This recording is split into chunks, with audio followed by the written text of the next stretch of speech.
Buenas tardes. Corría el año 1956, mediados del siglo pasado. Pacita y Lucía embarcaron en el paquebote, y se me acaba de perder el nombre, Santa María, de la compañía colonial de Navegasao con destino a la Ruta de la Plata. Paquita y Luis emprendieron un viaje de 15 días de duración, largo viaje en el que los hombres y las mujeres viajaban por separado con destino a la Argentina como la llamamos cariñosamente los gallegos. Paquita estaba embarazada de una niña llamada Gloria de 8 meses, pero mintió. Tuvo que decir que el embarazo era de 7 para que la dejaran viajar y pasó realmente una travesía muy dura en la enfermería. Al llegar a la tierra prometida, donde han ido tantísimos gallegos, Luis trabajó gracias a los contactos con la familia de Pacita.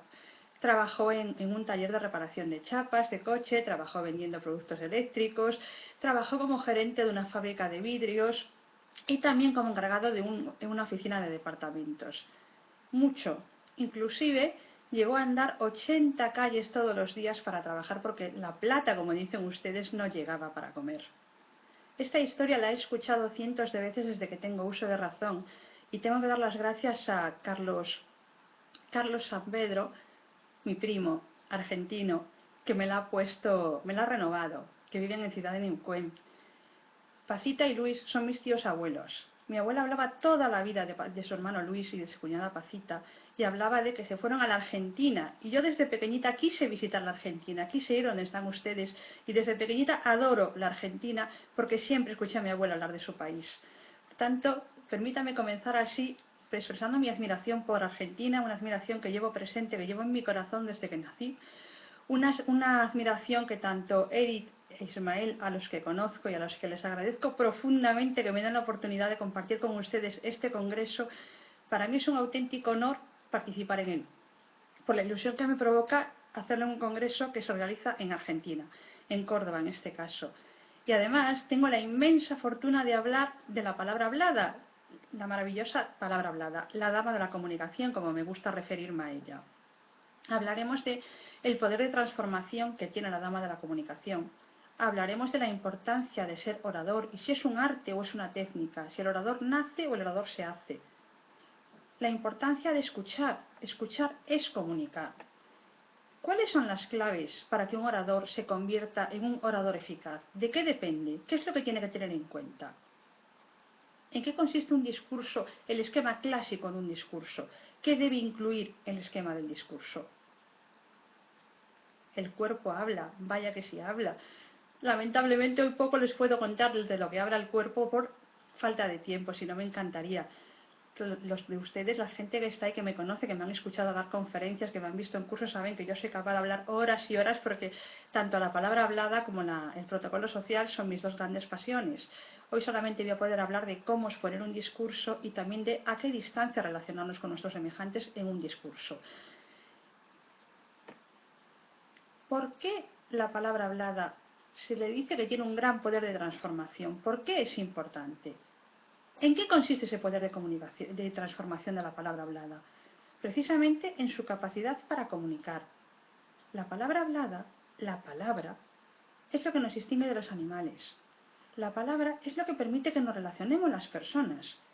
Yo estoy totalmente en contra de afirmaciones que se dicen contundentes por ahí, descontextualizadas, en las que se comenta que en la comunicación solamente la comunicación no verbal es importante, la oral no tiene importancia. Vaya que sí tiene importancia, porque las personas nos relacionamos básicamente a través de la palabra, es fundamental. Por tanto, es importante. Inclusive el profesor investigador Albert Mehrabian, que fue el encargado de una investigación que se cita, repito, descontextualizadamente durante muchas ocasiones, él decía que la palabra es importantísima en todas las situaciones. ¿Por qué? Porque es fundamental, ejerce muchísima influencia en las personas que la escuchan. La eficacia de la comunicación depende del uso que demos de la palabra hablada. Las personas nos relacionamos básicamente a través de las palabras. Los gestos realzan este tipo de comunicación y realzan los gestos. Pero las palabras es la que permite que nos relacionemos, que nos expresemos. La palabra seduce, la palabra convence, la palabra informa, la palabra contagia, la palabra transmite, la palabra facilita información, la palabra enamora, vaya que se enamora. Y por supuestísimo y fundamental, la palabra emociona. Dominar el arte de la palabra hablada, dominar la oratoria, nos va a aumentar nuestras posibilidades de éxito, de influencia y de liderazgo social. Y con esta breve y rápida exposición de la importancia de la palabra hablada, del poder de transformación de la palabra hablada, yo les pregunto, ¿quieren ser ustedes grandes oradores? Como doy por hecho que sí, porque un secreto que les voy a contar, si ustedes quieren hablar en público, tienen que preguntarse una cuestión. ¿Quiero hablar en público?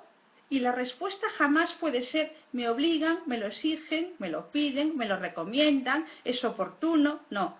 La respuesta tiene que ser única y exclusivamente quiero hablar en público. Y cuando ustedes den ese paso de que están autoconvencidos de que quieren hablar en público, podemos pasar al paso 2, que es aprender las técnicas. Porque hablar en público tiene 3 pasos, no tiene más. 1. Estar convencido de que yo quiero hablar en público, por mí misma, porque mi corazón me pide que yo necesito hablar en público, porque mi comunicación va a mejorar, porque mis relaciones sociales, personales y profesionales van a mejorar. Por tanto, yo quiero hablar en público. Una vez que aprendo las técnicas, paso 2, me queda el paso 3 que se repite muchísimas veces. Practicar, practicar, practicar, y cuando ustedes acaben de practicar, volvemos a empezar. No hay otro secreto. El orador no tiene un don divino, no nace con ese don. Hay personas que nacen con esa capacidad para hablar en público, pero los oradores se hacen la mayor parte, no nacen. Evidentemente hay sujetos que tienen una presencia maravillosa, que saben sintetizar estupendamente bien, que tienen una gesticulación muy adecuada, que tienen una voz imponente, que da gusto escucharles, pero son un número limitado de personas. Los oradores nos hacemos aprendiendo las técnicas que tenemos que utilizar, a base de trabajo. La palabra hablada, el arte de hablar en público, la oratoria, se enseña, se aprende y se practica. Y no hay más secretos. Querer hablar en público, aprender las técnicas necesarias para hablar en público y practicar todo lo que ustedes quieren. Aprovechen todas las oportunidades que les surjan en el terreno profesional, en el terreno personal, en el terreno social, y estoy convencida que muchos de ustedes me dirán, Tamar, yo con el pánico que tengo a hablar en público y me está diciendo que aprovechen todas las oportunidades para hablar en público. Pues sí, aunque les parezca incoherente, eso tiene muchísima congruencia. Ustedes, a medida que vayan practicando, que se vayan soltando, van a ver que es mucho más fácil, que no pasa absolutamente nada. Está todo en nuestra cabeza. Hoy no puedo hablar del miedo a hablar en público, del pánico escénico, porque me es imposible por falta de tiempo, que si no, pues ahora les contaría alguna cosa. Pero sí que les puedo avanzar que todo está en nuestra cabeza y que no nos debemos centrar en eliminar el pánico escénico, nos tenemos que centrar en controlar el pánico escénico. Tenemos que introducirlo en un compartimento de nuestra mente y dejarlo ahí bien quietiño, bien tranquilito y no dejarlo mover. Y cuando vemos que el miedo nos está empezando a atacar, que el miedo nos puede, enfrentarnos a él con lógica, con razonamientos, porque podemos dominarlo. Por tanto, todos, absolutamente todos, podemos convertirnos en buenos oradores, sin excepciones. Y recuerden ustedes siempre que todo lo que nace con la intención de ser grande ha sido pequeño primero. Comunicar es escuchar. El filósofo griego Epícteto dijo hace muchos años, antes de Cristo además, que el hombre tiene 2 orejas y una boca. Básico, yo creo que esta expresión la hemos escuchado muchísimas veces, ¿no? Para escuchar el doble de lo que hablamos. Si nosotros no escuchamos, nosotros no mantenemos una comunicación. Nuestra comunicación simple y llanamente no existe, porque no nos hemos enterado de qué se está hablando, no sabemos a qué dar respuesta, no sabemos qué continuar, qué tema se trata, qué contenidos tienen, qué incluyen, qué aportamos, qué podemos debatir, en qué podemos estar de acuerdo. Pero aquí es fundamental establecer una diferencia entre oír y escuchar. Yo oigo ruido de la calle, yo oigo la lluvia, yo oigo un sonido, yo oigo una vibración, inclusive si ustedes quieren, yo oigo una palabra. Pero no tengo ni idea, yo no interpreto el significado del sonido, del ruido, de la vibración, de la palabra. La oigo aunque yo no quiera, es pasivo. Único que yo me tape los oídos y empiece a la, es imposible que yo deje de oír. Pero eso es oír. Yo lo que quiero es escuchar. No quiero ser un oyente, yo quiero ser un escuchante. Yo escucho con todos mis sentidos. Yo quiero saber qué es lo que me está diciendo. Quiero saber por qué me lo está diciendo y además quiero saber por qué, qué, cómo y por qué me lo está diciendo. Y voy a valorar la comunicación verbal del hablante. Y además voy a tener en cuenta mi comunicación no verbal. Yo estoy receptiva, yo estoy apoyando con palabras, parafraseando algunas pequeñas citas, con sonidos que le estoy animando al hablante a que siga haciéndolo porque le estoy siguiendo la conversación, porque el mensaje que él me quiere transmitir efectivamente es el mensaje que a mí me está llegando, que es lo que a mí me interesa, que lo que él quiere transmitirme a mí me llega. Es una relación en la que se practica mucho la asertividad y la empatía.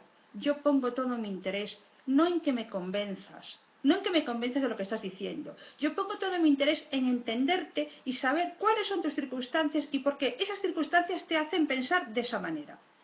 Eso es escuchar. Y cuando nosotros empecemos a escuchar, cuando nosotros seamos capaces de practicar esta escucha activa, que insisto, tiene en cuenta qué dice la persona, cómo lo dice la persona, por qué lo está diciendo, qué pretende, qué intenciones. La comunicación no verbal que me está transmitiendo está acorde, hay una incongruencia, ¿qué pasa? ¿Con qué me quedo? ¿Va todo por el mismo camino?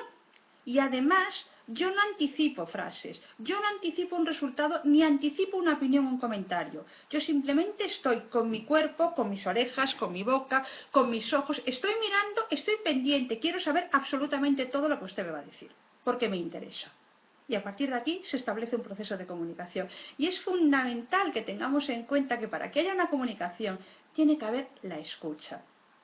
En el ratito que llevamos hablando, que yo lo voy controlando por un reloj, porque creo que una de las características de un orador es ser respetuoso, y ser respetuoso, entre otras cosas, incluye ser escrupulosamente puntual, y a mí me gusta en mi intervención, pues no pasarme, me gusta exactamente el tiempo que me han asignado. Me han dicho que ustedes me pueden hacer preguntas al final y yo estaré encantada de responder absolutamente a todos.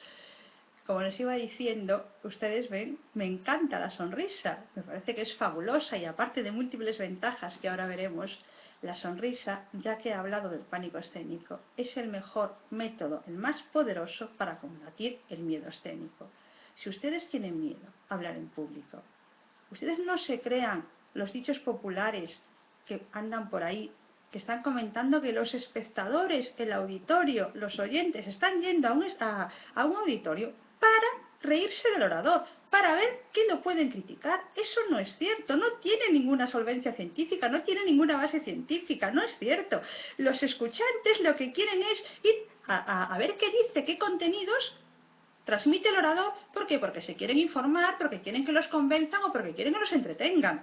Pero no van a criticarle y no van a ver en qué le pueden localizar. Por tanto, tenemos que desterrar estas ideas de la cabeza que de verdad que se solidarizan con nosotros, que empatizan con nosotros. Y además ahora les voy a dar unas claves para meternos a los escuchantes en el bolsillo, que es lo importante, ¿no? Para llegar a ellos, para que el mensaje les transmita, les llegue, para que les emocione, para que realmente estén a gusto y que digan, ha merecido la pena. Porque el respeto que tenemos que practicar también incluye que cuando estos escuchantes se levanten del asiento, se vayan a su casa, digan, ha merecido la pena escuchar a esta mujer, ha merecido la pena escuchar a este hombre, algo nos ha aportado. Me quedo con estas ideas maravillosas. Y esta sonrisa que ven ustedes con frecuencia en mi cara, que me encanta, lo que tiene el gran poder es de combatir ese miedo escénico. ¿Ustedes tienen miedo a hablar en público? Todo el auditorio les va a apoyar, todo el auditorio empatiza con ustedes, todo el auditorio piensa, madre mía, qué valor tiene por subirse ahí arriba y hablar para tantísima gente y además en una posición donde se le ve bien. Claro que sí, es así. Mírenles, mírenles a todos, ubiquen a su gente en el medio de las personas, entre todos los espectadores. Hoy tampoco puedo hablar de la mirada, que me encantaría, pero ubiquen a su gente, a personas de confianza que con una sonrisa, con un gesto de está todo bien, nos sentimos maravillosos y tiramos para adelante porque nuestra intervención es estupenda, es gloriosa. Y practiquen mucho la sonrisa, porque es muy importante. Ahora volveré al tema de la sonrisa, por eso no me quiero extender más, porque es uno de los factores tremendos para convertirnos en un orador eficaz. Tenemos tres claves, marque 4, tres claves que nos convierten en oradores eficaces. Y estas claves son muy sencillas. La primera es la naturalidad, ser uno mismo, ser singular, ser diferentes. No se comparen ustedes con nadie, no tienen que compararse. ¿Que les gusta algún orador en concreto? Interioricen aquellas partes que les gusta, aquella forma de expresión, aquella frase, pero hagan la suya, que salga. En mi caso de Marc Castro, que ustedes den una exposición como lo dan solamente ustedes, que la exposición que da Marc Castro no se parece nada a la exposición que da otra persona por ahí. Sean distintos, sean sencillos, empaticen con el público, relaciónense con ellos. Si pueden llegar un poquito antes, relaciónense, pregúnteles. Evidentemente, ustedes tienen que tener idea y conocimiento de qué auditorio los está esperando, qué audiencia, porque eso marca fundamentalmente la exposición, a quién va dirigida. ¿Quién me está escuchando? Hombres, mujeres, mayores, jóvenes, qué conocimientos tienen sobre el tema que yo voy a tratar, qué nivel cultural, social, profesional, qué puestos desempeñan, qué expectativas tienen. Todo eso es fundamental a la hora de preparar un discurso. No se pueden proponer hacer un discurso con independencia de a quién va dirigido. A quién va dirigido es el primer paso. Cuando ustedes les digan, tengo que hablar en público, ¿a quién tengo que hablar en público? ¿De qué tema? ¿Qué conocimientos tienen? ¿Qué esperan? ¿Van obligados o van voluntarios? Que eso que sepan que también es un dato muy importante, porque algunos escuchantes van obligados y hay que intentar hacerles la exposición muy amena para que salgan muy contentos, ¿no? Por mucho que en un principio el comienzo fue forzoso. Sean naturales, sean sencillos, olviden la prepotencia, sean espontáneos. Eso es fundamental en la naturalidad, ser espontáneo. ¿Y yo cómo puedo ser natural? ¿Cómo puede ser espontáneo? ¿De dónde tengo yo la confianza? ¿De dónde la saco? ¿Dónde la busco? La confianza para saber que me va a salir bien, para saber que voy a llegar a la gente, para saber que soy natural. De la preparación. Yo me he preparado. Yo no vengo aquí y me han dicho, Mar, venga a darnos un discurso de 1 hora sobre la palabra orada. Yo sé lo que les quiero decir. Tengo que sintetizar mucho porque el contenido es muy amplio y solo tengo 1 hora. Y como ustedes se están dando cuenta, yo hablo rápido y les aseguro que estoy haciendo un esfuerzo por frenarme, pero soy consciente de que hablo rápido. Para ustedes tienen una ventaja, que es que el contenido de palabras por minuto es maravilloso, ¿no? Entonces compensa mucho más escuchar. También es cierto que les exige más atención. Pero yo intento emplear un tono, intento emplear un lenguaje, intento hacerlo de tal manera que les resulte ameno de escuchar. Porque yo disfruto hablando de la palabra hablada, de la gran dama de la comunicación.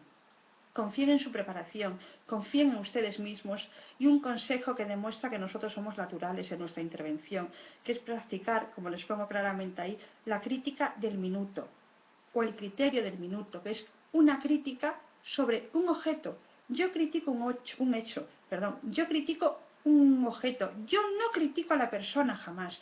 Y esa crítica siempre es positiva, siempre es constructiva. No es la crítica negativa por el simple hecho de criticar. Yo tengo que decir algo malo de algo que ha hecho alguien. Yo digo algo malo durante 1 minuto, pero es que el minuto siguiente voy a decir algo bueno. 1 minuto, una crítica de un hecho, 1 minuto, un elogio. No permitan ustedes que las críticas, por muy constructivas que sean, monopolicen todo su comentario, toda su intervención, porque no es bueno. La segunda clave, la primera, ser humildes, ser ustedes mismos, ser singulares, ser distintos, creer en la sencillez, creer en la espontaneidad. La segunda, ser humildes. ¿Qué es ser humildes? La RAE, nosotros recurrimos mucho al diccionario de la Real Academia Española. La RAE dice que ser humildes es conocer tus debilidades, conocer tus limitaciones y actuar de acuerdo a ella. Yo sé cuáles son mis fortalezas, yo sé cuáles son mis debilidades, yo no les quiero engañar a ustedes. Yo lo que quiero es potenciar mis fortalezas y conocer mis debilidades para mejorarlas, para que dejen de convertirse poco a poco, con esfuerzo y con trabajo, en fortaleza. Y uno de los pasos importantísimos para practicar esa humildad en el arte de hablar en público, cuando ustedes realicen cualquier tipo de disertación, de conferencia, de exposición, de charla, de debate, de conversación, porque hablar en público no es exclusivamente subirse a una tarima. Hablar en público es cuando ustedes están hablando más de 2 personas, ya están hablando en público. Y puede ser entre ustedes, entre amigos, entre conocidos, entre colegas, no necesariamente cuando hablan para desconocidos o cuando hablan para alumnos. ¿Cuál es, dentro de la humildad, el primer paso que tenemos que tener en cuenta? La actitud de servicio. ¿Cuántos oradores caen en el error de les gustaré, me valorarán bien, me volverán a contratar, les gusto como visto, les gusto como hablo, les gusto como gesticulo, yo y más yo? No. Aquí se trata de dar, no de recibir. Yo como oradora lo que quiero es dar un servicio. Yo quiero que ustedes se vayan contentos, como les dije antes. Y cuando vayan a sus casas digan, pues sí, pues me he quedado con estos consejos que me ha dado Mar Castro. Pues son fundamentales. Pues a mí me ha dado la fuerza suficiente para decir, pues tengo que practicar en todas las ocasiones que pueda, porque se puede hablar en público. Yo quiero ofrecer un servicio, ser útiles para ustedes. Yo no quiero que ustedes me den a mí nada. Tengo que dárselo yo a ustedes. Esa actitud, esta sensación. Quiero que se vayan contentos, que se vayan convencidos, que se vayan orgullosos. No quiero que ustedes me den nada, porque mi obligación es darles a ustedes, prepararme para que ustedes salgan contentos y salgan fortalecidos con las informaciones que yo les puedo facilitar. Y por supuestísimo, como les acabo de comentar hace un ratín, la sonrisa y el humor son fundamentales. Son fundamentales introducirlos en nuestro discurso. Cuando nosotros preparemos los contenidos del discurso que vamos a dar, tenemos que tener en cuenta, vuelvo a insistir, la audiencia, tenemos que tener en cuenta el tema que vamos a tratar y si ese tema se presta para introducir algo de humor, en forma de anécdota, en forma de chiste, en forma de historia, en forma de cuento, en forma de experiencia personal, me da exactamente igual. ¿Tiene cabida? De acuerdo. Winston Churchill utilizaba muchísimo el humor y la sonrisa. Era una forma también de llegar a la gente, una forma de empatizar, una forma de que el discurso calara hondo en los corazones. Porque lo que tiene que hacer un discurso, lo que tiene que hacer un contenido, lo que tiene que hacer un orador, es llegar al corazón de las personas a las que se dirigen. Introduzcan la sonrisa, introduzcan el humor siempre que puedan, de forma dosificada. El humor tiene que ser prudente, oportuno, muy delicado, muy pausado y, por favor, fundamental, muy elegante. Hay formas elegantísimas de llamar la atención, hay formas elegantísimas de decir las cosas. Hay muchas anécdotas, me vienen a la cabeza varias, pero es que si les empiezo a contar anécdotas no puedo acabar con todas las diapositivas que tengo preparadas, a ver si consigo colar alguna en el medio. Pero vamos a practicar esa actitud de servicio y vamos a introducir siempre que podamos, pero de forma muy prudente, muy pausada, muy oportuna, el sentido de la oportunidad, que lo olvidamos tanto y es fundamental, la sonrisa y el humor. Importantísimo. Por tanto, claves para ser buen orador: 1, naturalidad; 2, humildad; y 3, ¿la sospechan ustedes? La pasión. Digan lo que sientan y sientan lo que digan. Crean lo que está diciendo. ¿Qué me dice mucha gente? Mar, es que a veces tengo que hablar de cosas o de personas o de trabajos o de funciones que no me gustan, o tengo que vender un producto que es malo con ganas. Mar, que no puedo hablar de él y me obligan a hablar de él. Vale. Todo lo malo tiene una lectura positiva. Estoy convencida. Es además una de mis máximas, que todo se le puede sacar una lectura positiva. Por tanto, a eso que tiene que vender, a esa persona, a ese producto, a esa función, a ese objeto, búsquenle lo bueno, por muy pequeñito que sea, lo tiene. Busquen lo bueno y centren su discurso en lo bueno. Porque ahí se apasionarán, ahí convencerán a la gente. Si ustedes no creen lo que están diciendo, no se engañen, nadie lo creerá. Si ustedes son los primeros en creer, en saber que esto es bueno, que esta ventaja es maravillosa, que este beneficio o esta capacidad es posible, si ustedes son capaces de creerlo, ustedes son capaces de transmitirlo. Y es con lo que quiero que se queden, con el entusiasmo. El entusiasmo marca la diferencia entre el éxito y el fracaso. Y además, si no puedes sentir emociones, no puedes tomar decisiones. Nunca. Porque errarás en las decisiones que has tomado. Por tanto, claves para ser un buen orador: naturalidad, humildad y pasión, emoción. Y no se me olviden de la siempre poderosa sonrisa. Fundamental. Hermosa definición que encontré sin autor, si no, por supuesto que le dirían que de quién es, porque a mí me encanta respetar las fuentes. La palabra es el traje de nuestro pensamiento. El uso correcto del lenguaje es un activo imbatible en el logro de una imagen rica y fiable. El lenguaje nos ha permitido pasar de lo generalista a lo concreto. El lenguaje nos ha permitido ponerle nombre a las cosas y que por tanto dejen de ser cosas. El lenguaje que nosotros debemos utilizar es un lenguaje sencillo, un lenguaje afirmativo, un lenguaje prudente, un lenguaje concreto, un lenguaje conciso y, por favor, un lenguaje que todo el mundo entienda. No caigan en el error como hacen políticos, periodistas, etcétera, y no todos, pero lo hacen muchas personas, de hacer descripciones con palabras que la mayor parte de los mortales no entendemos el significado, que tenemos que apuntarla e ir a un significado, a un diccionario, perdón. Eso es ridículo. Ustedes utilicen palabras, por favor, que todo el mundo entienda el significado, no palabras ordinarias, palabras de fácil construcción, de fácil concepción, de fácil significado, pero lógicamente, gramaticalmente, bien construidas. Olvídense de tecnicismo siempre que puedan, olvídense de jerga siempre que puedan, intenten, si tienen que dar datos numéricos, no digan ustedes 600 metros, 200 metros, 5, porque la gente no sabe hacerse cuántos metros son eso. Plántenlo en ejemplos, 3 campos de fútbol, el estadio, ustedes pongan un ejemplo de tal manera que las personas en su mente puedan visualizar el tamaño de lo que les están diciendo, pero intenten alejarse de las cifras numéricas o de cifras numéricas muy numerosas, porque entonces, ¿qué hacen las personas? Desconectan, y yo no quiero que desconecten, yo quiero que durante toda mi intervención estén pendientes, además quiero que estén pendientes de mí, que me escuchen a mí, porque me gusta lo que les estoy diciendo, porque les puedo ayudar, porque les estoy dando a conocer técnicas y secretos de la palabra hablada. El esquema clásico de un discurso tiene 3 partes que todo el mundo conocemos y que se puede llamar de muchas formas distintas: introducción, desarrollo y cierre. En un discurso anunciamos lo que vamos a decir, lo decimos y recordamos lo dicho. Notan ustedes que estoy metiendo carrerilla porque me van diciendo el tiempo que me queda y yo pensé que era más, que tengo aquí mi reloj, voy controlando. ¿Qué buscamos en un discurso?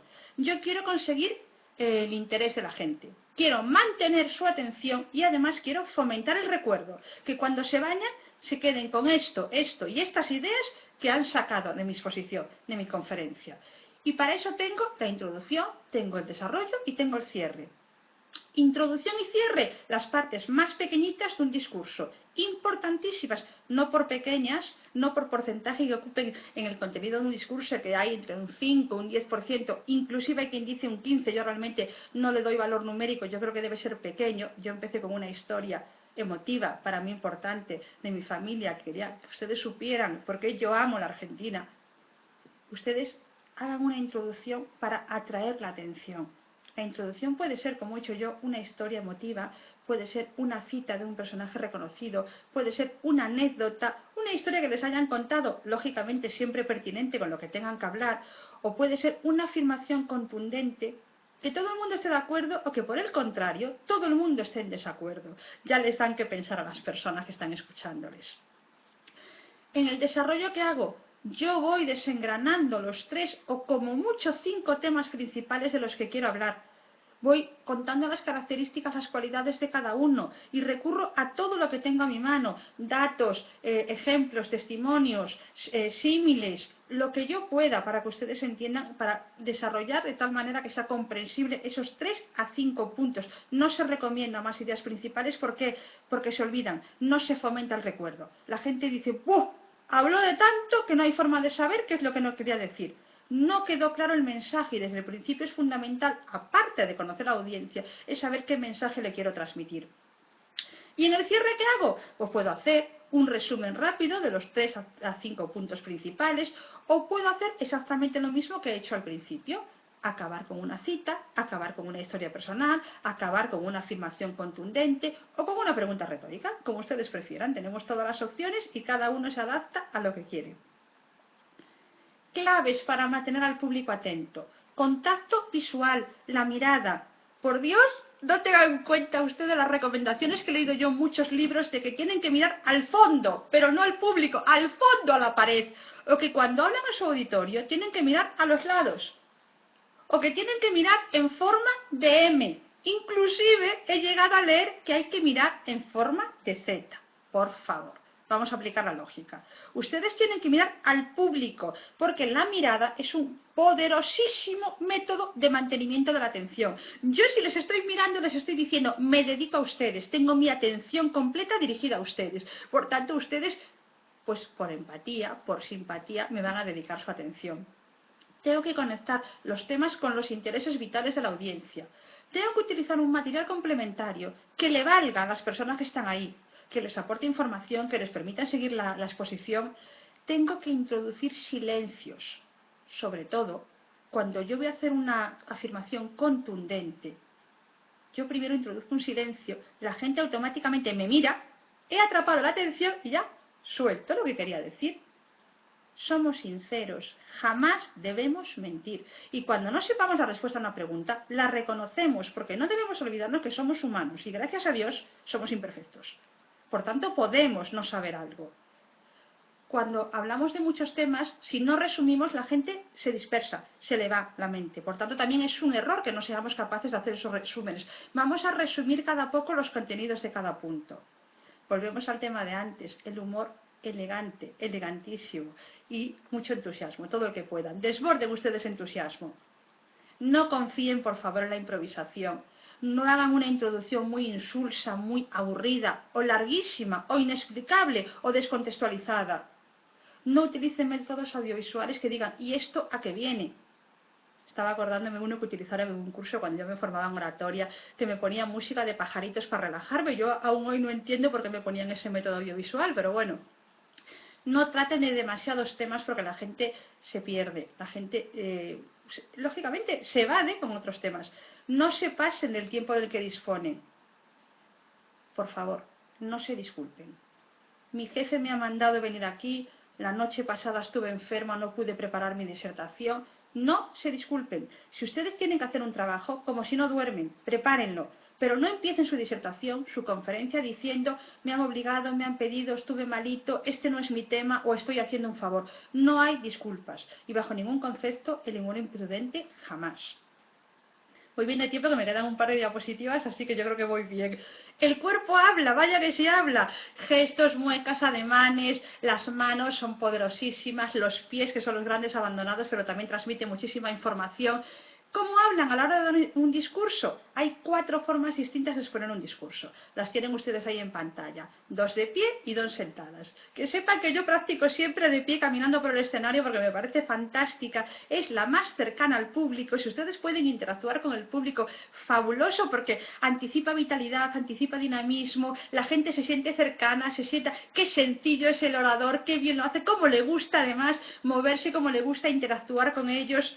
Es fantástico, es el que mejor recomendamos. ¿De pie ante un atril? Vale, pero por Dios, no se agarre el atril. Pongan ustedes los papeles, pongan un reloj si quieren controlar su tiempo. Inclusive pueden apoyar las manos, pero no se apoyen en el atril, porque eso sería un grave error.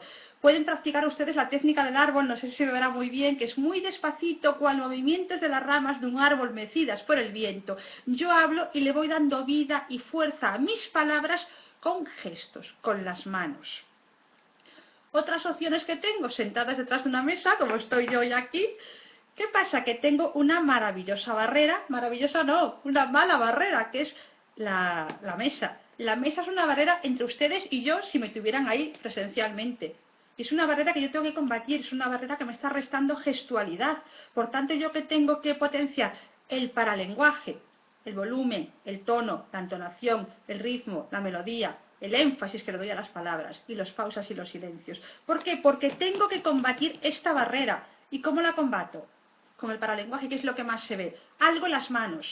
Cuando ustedes den una disertación en una mesa, no se apoyen, no se recuesten en la mesa. Pueden apoyar los brazos si quieren, ligeramente, pero no se recuesten en una mesa, ni estén apoyados sosteniéndose la barbilla o la cara, porque da una sensación de abandono, de dejadez, inclusive de aburrimiento, que no es bueno. O también tengo la opción de sentarme en una silla sin barrera frente a la audiencia. Es muy cercano, hay mucha gente que no se atreve, pero es otro método de llegar a la gente también. Se puede escoger. Si nos sentamos en una mesa, un secreto o un truco, Controlen sus pies, porque hay veces que no está bien panelado el frontal y dejan una parte 10, 15, 20 centímetros a la vista y vemos los pies de todos los oradores que están allí sentados, cavando, bailando claqué, haciendo gimnasia. ¿Y a dónde se va el interés de los espectadores? A todas esas actividades que están haciendo los pies, no a lo que nosotros estamos haciendo. Podría contarles muchas más cosas, pero es que tiemblo ya pensando en el tiempo que me queda. Y cómo no, la proxemia, la distancia comunicativa. ¿A qué distancia nos interrelacionamos entre nosotros? El profesor Hall distinguió 4 zonas: la zona íntima, la zona personal, la zona social y la zona pública o de discurso. Estas zonas les dio unos centímetros. La zona íntima va de 15 a 46 centímetros. Yo a esa distancia tan próxima, ¿con quién interrelaciono? Con mi familia y con mis amigos íntimos. La zona personal, amigos no tan íntimos, inclusive compañeros de trabajo, va de 46 centímetros a 1,20. La zona social, de 1,20 m a 3 o 3,60. ¿Con quién interacciono a esta distancia tan lejana? Generalmente por la calle. Cuando nos paramos a hablar con las personas por la calle, que casi hay que hablar a gritos porque estamos tan lejos que tenemos que levantar mucho la voz.